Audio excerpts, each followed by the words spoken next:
got adopted by aliens.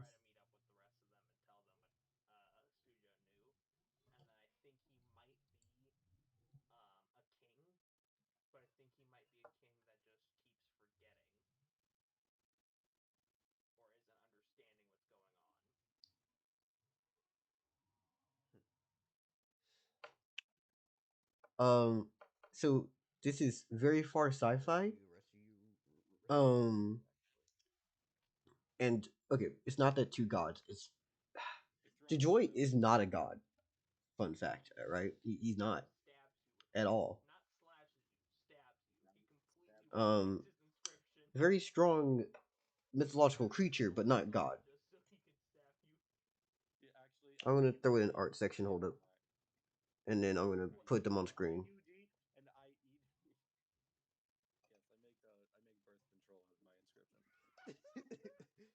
Honestly, birth control is an inscription.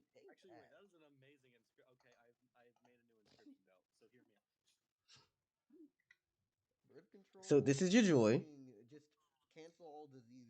He isn't. No, he's not a god. Um, the verse that Jjoy comes from, in terms of universe, is one of my like mini throwaway universes. Honk this hedgehog. Hey, this is Pocky's art style. Let it be. He has a braid that goes on about 12 feet long, and his hair floats. Here's a fucked up portion about that. Um, it's also very luminous, like luminous. That shit's big. It's fluffy and compact.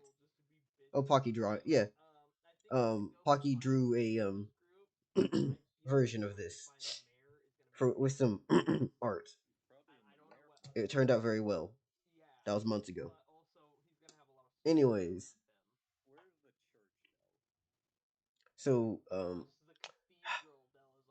Loom, Loom. What the fuck? Where was I going with that? Jojoy's lore is really simple. A farmer's pets or animals started to do it, right? A horse and a cat. The fetus was stillborn and came out, well, dead, right? And as the farmer was going to throw it away, a witch bought it. Like when the farmer was going to dispose of it, the witch bought it and through the use of magic revived it.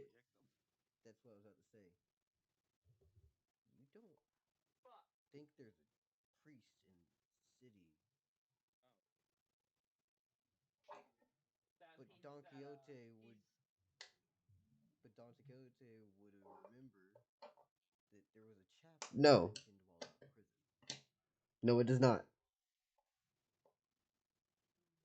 No, they don't. Joy is one of those characters that has everything between them, but it is not horse.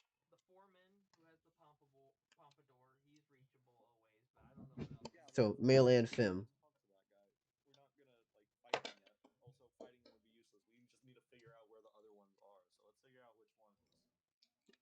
Right now, best way to explain it is in that setting, when you have a creature have more than two sources of life, it becomes innately powerful. So through the usage of having the essence of a cat, a horse, and a human, Joy became something miraculous and gained a divine gift. His gift is being able to reset things. This is the reason why I also said that if Joy was Deus, it would be actually a problem.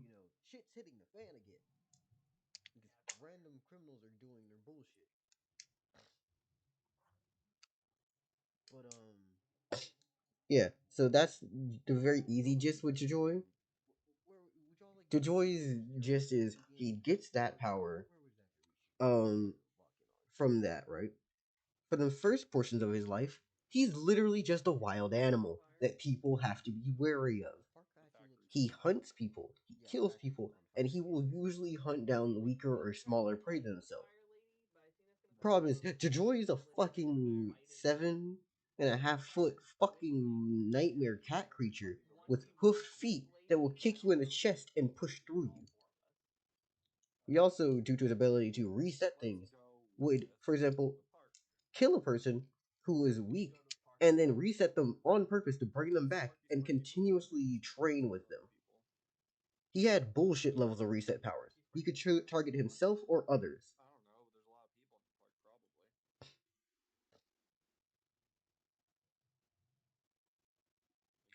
Jjoy, while being my horny porn OC, is also straight up diabolical, much like all my other OCs.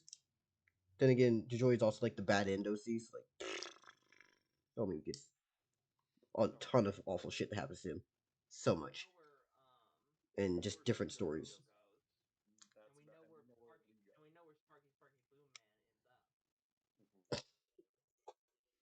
But yeah, that's the general gist for Jjoy. He goes around, does stuff. He does have the section of his story where he meets Leauria. I'm gonna pause Raid T so I stop having to have it fuck up my train of thought. He does meet with Leauria, and when he does this, well, Jjoy would like to play games. He was kind of a Monkey King esque character, right? Until he fucked around too much. You see, he managed to slip his way into the heavens by banging Leoria on her way in. He literally slept with the guard to get in. Upon doing so, Homeboy put on all the clothes and things, dressed up and had fun, drank their wine, did all the shit that you're not supposed to do with their stuff. And then he thought, it doesn't matter if I did all of this. I'm just gonna reset time and then go back and act like I didn't do it. I'm just gonna walk out. Yeah, no, Time God noticed that shit and was immediately like, you weren't trying to get away with this. Like, you were trying to get away with this, so we can't let you do this. But at the same time, you weren't trying to leave it as a permanent thing that you took on any of our stuff. You just put on our clothes and dressed in them and played around. Nah, we're just gonna ban you from heaven, give you a ever-present locking collar that seals your strength and abilities of using external or violent magic to. Yeah, no. Jjoy cannot use magic. Um, when I mean can't use magic, I mean he can't throw any fireballs. He can't do any of that shit anymore. He used to be one of those characters like, oh god, he's gonna fucking fly over the mountain, throw down like 3,000 spells, and do all this other nonsense. Like, nah, no more magic for you. Just straight up raw strength alone. Oh yeah, and your strength is limited to that of a peak human. That's it. So Joy nerfed now is like just a regular strong fast character. Maybe on some Captain America timing, and that's it the most when really pushing it. You can still reset shit though. Don't get it twisted. So he'll get 1,000 retries, and in combination with his other abilities, which he has only three, makes him still nasty as fuck. Um, Astral, do you know what an exponent is?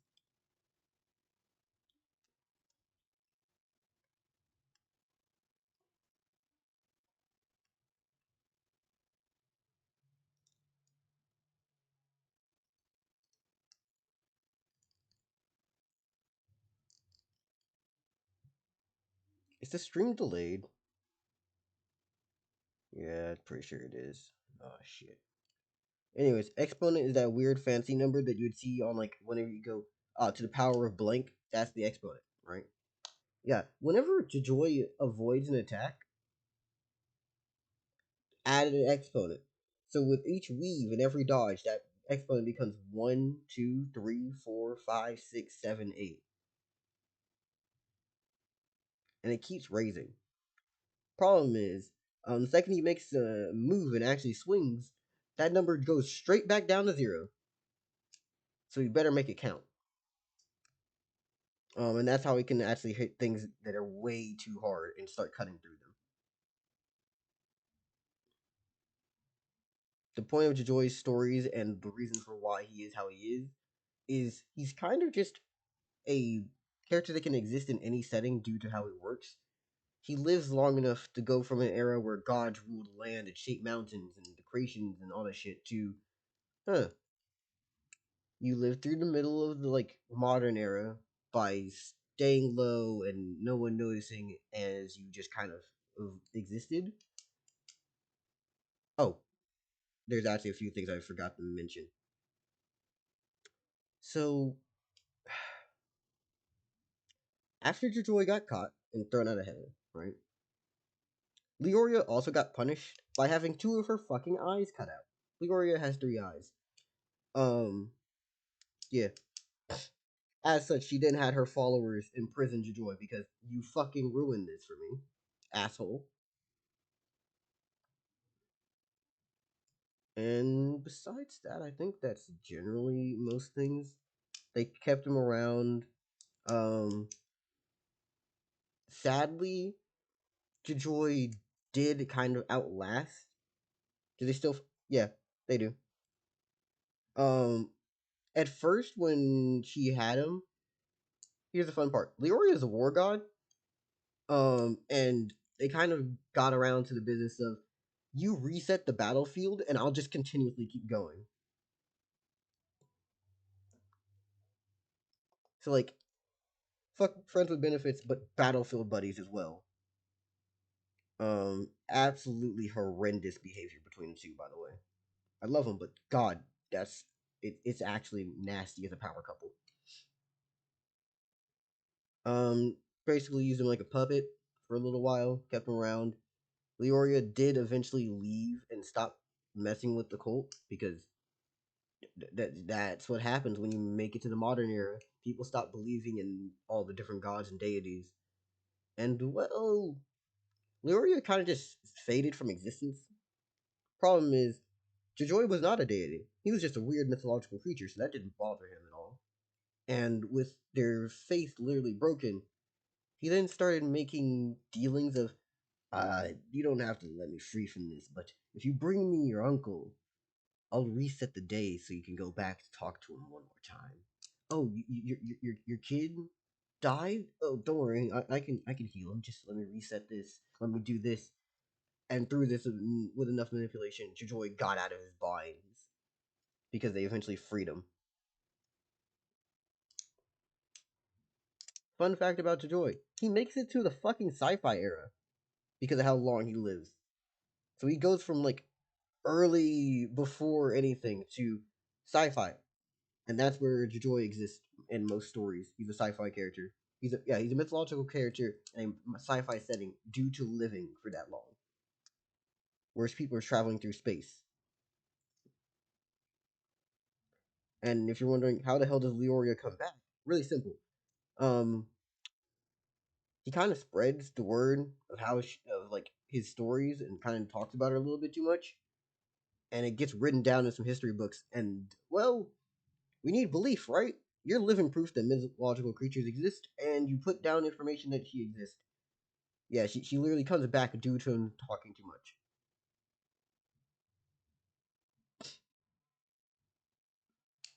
Leoria's story is actually more dope. I love her. War god, trickster, well, trickster war god, honestly. Main gist of Leoria's thing is there are three warring nations, right, that happen to exist around the same era and with each other. Those three nations all have different kings and they're in a three-way deadlock. A woman really wants to have a child, but would not raise them in a land of pain and suffering. And as such, she knows a little bit of magic. Well, not even a little. She knows some good usage of magic and wants to manipulate fate. So that woman decides to make herself into three people. She makes herself into three people. She gets into the harems and the lives of all these different kings, manages to get pregnant with all of them, and when they are all convinced by each version of her to have a peace treaty, she stands up on a table with all three, joins back into one, fusing all of their heirs to the throne into one kid. And that became Leauria, a birth of like a girl literally defined by three kings. Yeah, no, yeah, the child of three kings. That's the fucking title I came up with. I was trying to remember, but yeah. In this setting, having more than one origin for your life makes you stronger. So she has four. Jjoy has three. Weird divine gods and shit like that happen due to it. Think of it like it raises your max mana pool to a stupid high degree.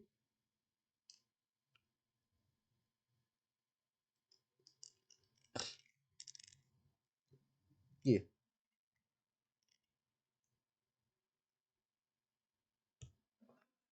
And that's how Leauria came to be. Problem is, she did get a unique ability from this because every single time that this happens, someone gets a unique ability out of it. Jjoy had time resets, and Leauria just got invisibility. Yeah, you thought she was gonna get something funny and powerful and crazy? No, no, no. Yeah, no. She got invisibility out of it. She was also born with a unique body in the fact that she had three eyes, two on both sides like regular, and one in the middle. And her left arm had an additional joint, meaning that it was shoulder, elbow, elbow, hand. So one side was definitely longer than the other.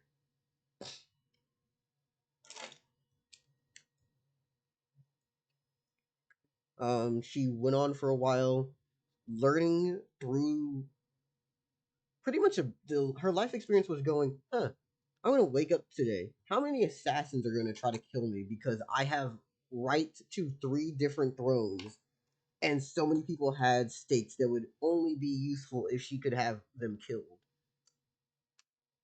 Yeah. So Leoria's thing was kind of just living that life, and she enjoyed it.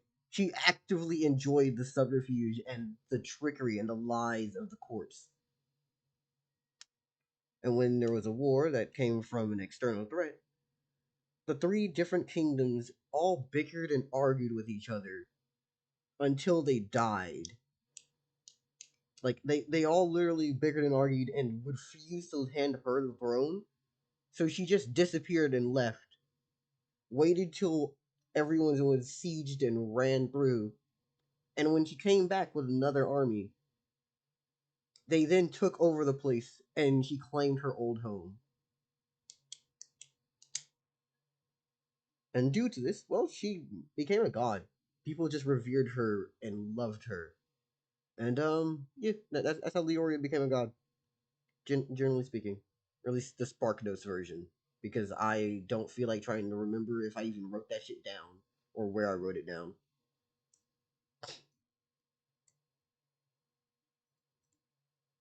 But yeah, Leoria isn't your like word god type of like. She's not an Ares. She's more of an Athena slash Odin situation where she'll fucking. If you're getting contacted by Leoria, you're more than likely already part of a plan. Like Leoria would show up to your house and be like, "I need you to take this box of tissues and hand it to Kevin when you go to work today." And it's like, why? Oh, that box of tissues is going to be used by one of your coworkers as a way to start a fire. And that will be the smoke signal for another guy to shoot his sniper rifle into someone else down the street. Leoria loves making extremely complicated and detailed plans. She is a like honestly, best way to distract Leoria, play some fucking war games with her because that's the only reason you're getting out of her. Like that's it. She very much enjoys war games as well. Massive chess fan, massive card game player. She likes strategy. It's her favorite fucking hobbies. She also very much does have that ability to actually throw hands and get into combat. Usually preferring to have one knife or dagger in this case that is in her left hand. The way she dresses and moves at least was beautiful and nice. Now, on the other hand, some people would describe it as disgusting and horrendous because she doesn't wear like good clothes anymore. She just wears this type of shit. Long, frailed out hair, 40K nerd. Yeah, yeah, yeah. Extended arm, dressed as in rags now because she has the whole like I am a decrepit, forgotten goddess feel. Oh, I completely forgot about the aspect of since she lost her two eyes, they weren't destroyed or cut; they were plucked out of her face. So were her veins. Yeah, she can change forms between one with all the meat and bones, or just veins and eyes.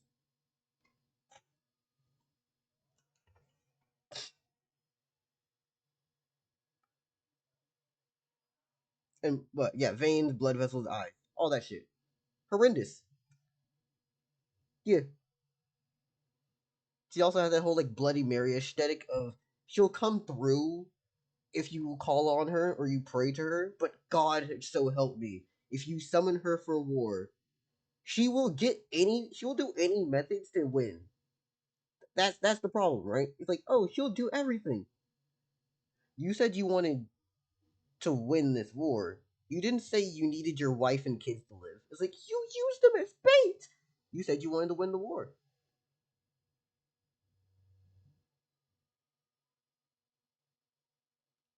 Extremely pragmatic.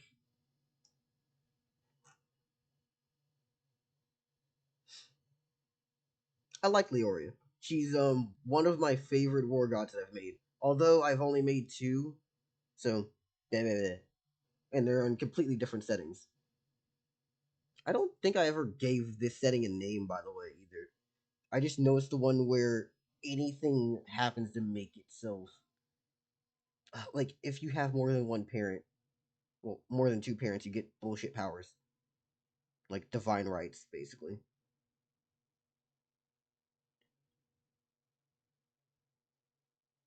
I know that's the fun part about this. It's neat, and this is my sketch, by the way. If anyone's ever wondering, yes, I do sketchies. Just understand, it looks like this because it's a sketchy. Also, Pocky did such a good job. I like it. What the fuck?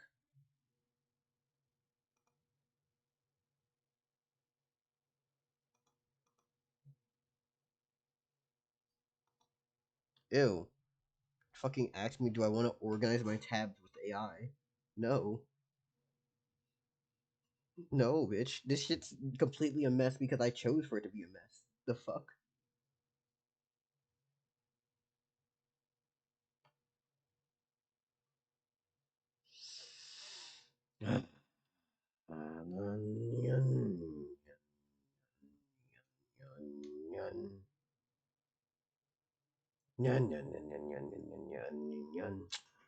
Oh, here's a fun fact about Leoria. When I say she has one of the highest actual battle IQs out of all the characters, she can box with Jjoy and like actually trade blows and shit like him, right? And just dominate and win, no matter how many fucking resets he does.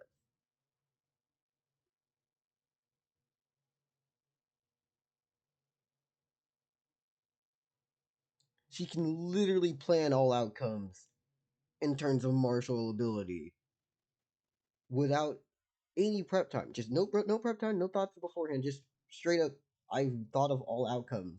It's like I'm literally redoing this on Dark Souls, like ideology. I'm literally redoing this fight. You do not remember what happened from the previous fights, right? No, and you still are dogging me like this. It's like, yeah, why? Why are you like this?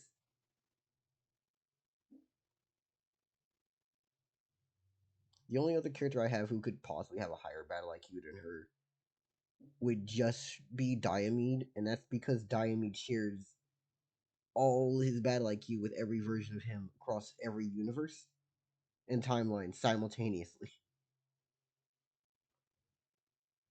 So every time he's ever gotten into a fight or ever will get into a fight. What is the lore of Diomede? Diomede is definitively one of those characters that started from a meme. By the way, it's three E's. Diomede.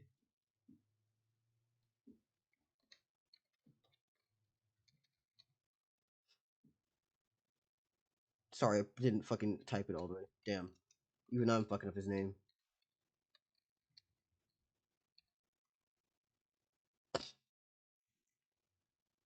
Diomede Travoso. Let me make sure I at least get his name right. Travoso. Yep. Diomede Travoso. Kind of changes depending on what story he's in. Because, like, the first story I ever dropped him in is technically not even the method of where he started.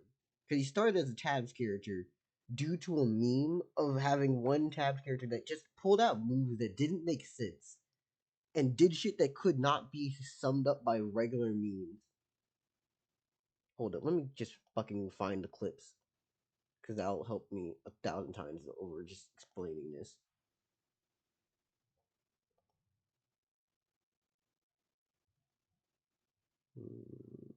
If you see a sus title, shush.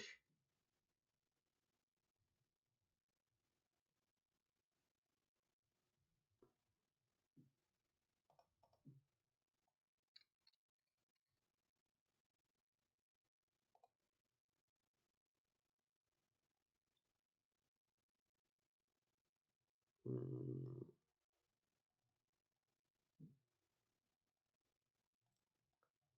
okay, keep scrolling. Keep scrolling. No. Why is it? Oh yeah, that's called Moon Baby. God, blink, blink, blink, blink.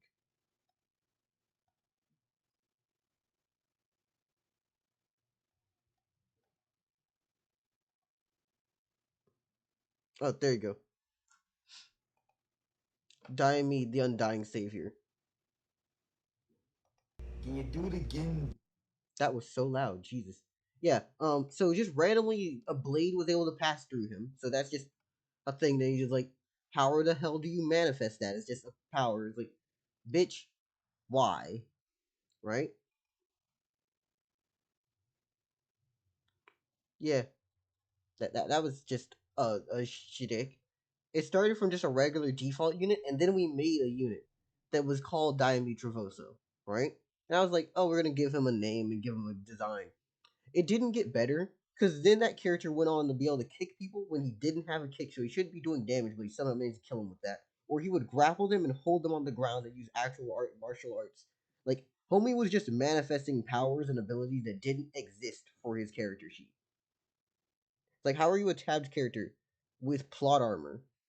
And then he was fighting characters that were like, "Oh, you're only worth 1,000, right? Mm-hmm. Mm-hmm.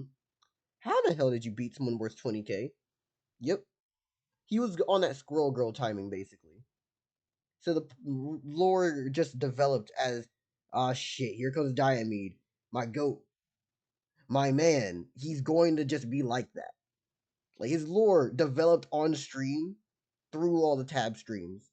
Like if you watch the tabs videos that are dropping out now, you'll hear me just straight up be like, ah, here comes Diomede, and the rest of everybody else in chat's just going, oh shit, he's here. It's like, yeah, we all knew when Diomede showed up, it was it. We knew he was him. Literally just having that much aura for a random character in the game. Oh, here's another moment from. Here's the secondary moment that made me immediately go, yeah, he should be. Sir, you're the one who got stabbed here. Why did you kill him? How did he die from stabbing you?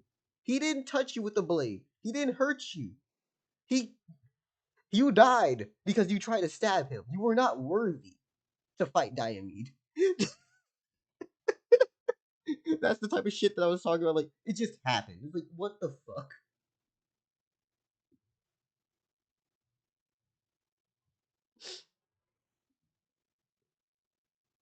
Shit, you can ask local.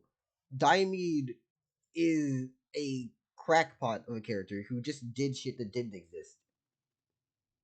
He manifested moves that didn't matter and powers that couldn't be seen. And what makes it even funnier is people would copy down Diomede, right? They would copy down his stats, his movements, all his abilities. No one could get him to do the shit that happened on my PC. He was one of a kind and only for me. And then there's when I dropped him into a story called Hell's Gambit, which made him busted as hell because the entire verse is stupid due to the gravity of the planet that they're on being that of Jupiter. Also at that point, I then give him a sword that is as hot as the sun, so he has access to that in one verse. Then there's CC Diomede, which is cracked. Y'all never got to meet him, but here's a fun fact. Remember how like Ecola Vista was part of another greater nation? He was the king. Um, Fun fact about Diamond in every verse: Warrior King. Warrior King is his best way to describe him. Knight, Warrior King. Yeah, Warrior King Knight. Honestly, if I implemented him in the raid T, one of the ways I could implement him was by putting him with your Titan, but that would actually be terrifying.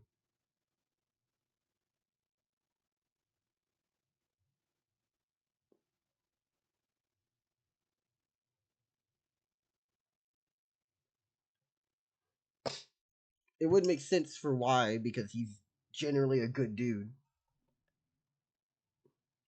It's just good old man Diomede. Problem is, Diomede's a crackpot who will do anything and everything to whoop your ass. Oh, you about to do a kick right here? Great, great, great, great. I'm going to literally lean back Michael Jackson style. Actually, no, Matrix style. Let you go above me. I want to then fall on my back instead of actually leaning, and then I'm gonna kick you in your balls as you were trying to do a flying kick to me. Like, what the fuck, man? How'd you do that? Would it be a part of the Titan? No, it would be Diamond as his own man.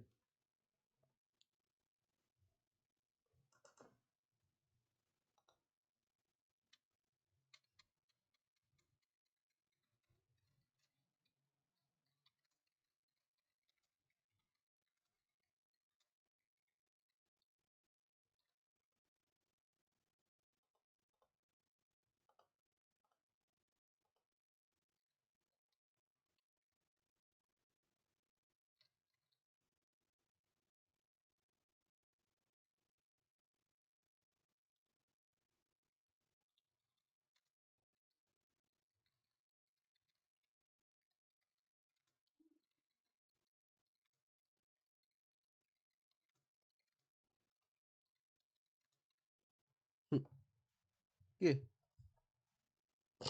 So generally speaking, if I was to implement Diamede in Raid T, you would have an inscription that lets him just automatically win battle IQ because he has quite literally infinite.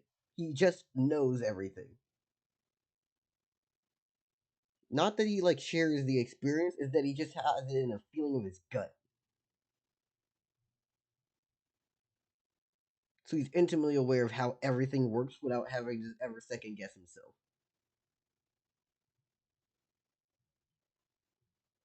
He's also a sword fighter who practices in, I guess you could say, fucking takedowns, huh? There's a few fights that I did with Diomede that were just against a character named the Warden. That motherfucker manifested something that didn't exist in his will kit, which was just grappling. He basically would suplex the Warden over and over again, and then put his sword in between his butt cheeks and cut him.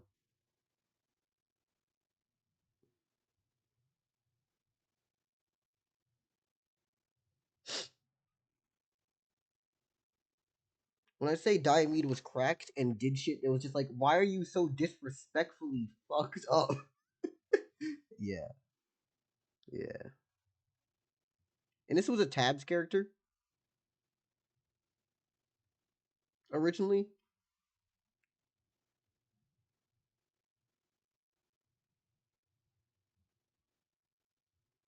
Okay, I think it's been long enough for me to end this rant. I'm gonna title it as characters though.